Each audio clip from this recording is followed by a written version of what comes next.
এই ধর্ষক জাকির কে ছিলেন তার অতীত একটু জেনে আসি। জাকির ছিলেন একজন রিকশার মেকানিক।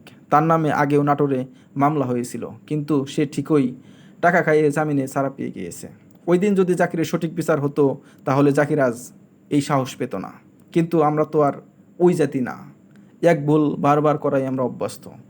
এবারে ধরা পেলেও হয়তো ঠিক আগের মতো জাকির ছাড়া পেয়ে যাবে, কারণ এ দেশে আইনের চেয়েও টাকা বড়। দেশে প্রতিদিন অসংখ্য বাচ্চা বাচ্চা শিশু ধর্ষণ হচ্ছে, শত শত মানুষ খুন হচ্ছে, কিন্তু স্বরাষ্ট্রমন্ত্রী কোনো পদক্ষেপ নাই। উল্টো সেদিন গলা বড় করে বলেছে দেশে নাকি আইন শৃঙ্খলা সব ঠিকঠাক চলছে। রামিসার বাবা মধ্যবিত্ত পরিবারের, তেমন কোনো ক্ষমতা নেই। অথচ আজকে কোনো এমপি মন্ত্রীর মেয়ে ধর্ষণ হলে সারা দেশে তোলপাড় লেগে যেত, রেড অ্যালার্ট জারি হতো, মিছিল মিটিং হতো, বিক্ষোভ হতো, আরও কত কিছু হতো।